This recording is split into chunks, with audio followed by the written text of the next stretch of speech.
शुक्रिया करता, मेरी सांस यहोवा है। सुनो सुनो सुनो, मैं जीत आपके इनके कंधों पर आ चुकी है। उठाओ, ऐसे उठाओ जीत, उठाओ उठाओ। देखो जीत चल रही है। क्या आप जीत को अपने कंधे पर उठाकर चल सकते हो? जीत का मतलब आपकी टेस्ट मनी, आपकी गवाहियां। देखो मैं करूंगा 1 2 3 फायर। खुदा नबी, खुदा नबी, ये जीत का साइन है। खुदा नबी, खुदा नबी, खुदा नबी। हालेलुया। अपने हाथों को उठाओ और विश्वास करो, अपने सिर पे हाथ रखो लड़कियों। परमेश्वर आपको छुए, जो मुझे सुन रहे हैं उनके कंधों पर जीत आ जाए आज यीशु के नाम। आमीन आमीन। ये क्या होगा?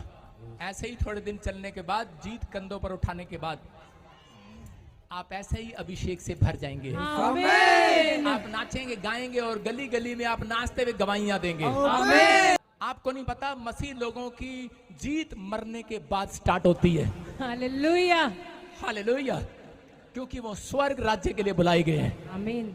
आप हारने वाले नहीं हो। इस धरती पर भी आप नहीं हारने वाले, और जब यहां से जाएंगे तब भी नहीं हारेंगे आप। जीत आपके कंधों पर होगी। आमीन। आपके हाथों पर होगी। आमीन। और इस साल में आपके कदमों को चूमेगी यीशु मसीह के नाम में। आमीन। हम पढ़ते दानियल 6:10। दानियल को हराने के लिए एक षड्यंत्र रचा गया, लेकिन वो षड्यंत्र क्या था कि दानियल को हराने के लिए एक षड्यंत्र रचते हैं। हम पढ़ते, देखो दानियल 6:10 में, जब दानियल को मालूम हुआ, सुनो, हाँ, कारण क्या था जी, अगर आप भी ये 3 बातें सुनो, अगर अपनाएंगे तो जीत आपके कंधों पर होगी आज यीशु मसीह के नाम में। आमीन। दानियल अपनी लाइफ में बड़ा चालाक था। उसने ये 3 सीक्रेट अपनाए और परमेश्वर ने उसको देश का मंत्री बना दिया। हालेलुया। अगर आप ये 3 सीक्रेट अपनाओ तो परमेश्वर आज रात से, आप चाहे धोबी होंगे, आप चाहे चाय बनाने वाले होंगे, आपको पता ही है चाय बनाने वाले कौन बने हुए हैं, आप समझदार हो, आप कोई भी होंगे, सड़क छाप होंगे, लेकिन मेरा परमेश्वर आपको देश में मिनिस्टर बनाएगा यीशु मसीह के नाम में। आमीन। क्या आप आमीन बोलकर तैयार हैं? आज आमीन। पढ़ेंगे, देखो क्या लिखा। हाँ, जब दानियल को मालूम हुआ हाँ। कि उस पत्र पर हस्ताक्षर किया गया है, हाँ। तब वह अपने घर में गया, जिस उपरोठी कोठड़ी की खिड़कियां यरूशलेम की ओर खुली रहती थी, और अपनी रीति के अनुसार जैसा वह दिन में 3 बार अपने परमेश्वर के सामने घुटने टेक कर प्रार्थना और धन्यवाद करता था, वैसा ही तब भी करता रहा। बोलो हालेलुया। हालेलुया। देख रहे, आप सुन रहे हो कि दानियल को मालूम था कि मैं डेली रूटीन बनाऊंगा प्रार्थना करने का, हर संडे रूटीन बनाऊंगा चर्च जाने का, हर संडे से कर, हर हफ्ते नहीं, हर डेली मैं बाइबल पढ़कर प्रार्थना कर कर घर से बाहर निकलूंगा। हालेलुया। हालेलुया। इसने दिन में 3 बार बनाया था। आपने कितनी बार बनाया हुआ है? इसने अपनी लाइफ में एक चार्ट बनाया हुआ है कि मैं दिन में 3 बार प्रार्थना करूंगा। बोलो हालेलुया। लेकिन इसके जीतने का राज क्या था?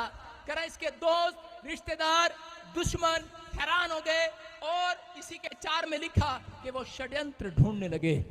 उन्होंने पूछताछ किया, करा इसके जीत का क्या राज है? हेयर कार्पिंग ऑयल या फिर फेयर एंड लवली? इनकी कोई औरत चर्च में देख लेती है किसी को काली थी, गोरी हो गई, तो बार बार पूछती है इसके गोरे होने का राज क्या है?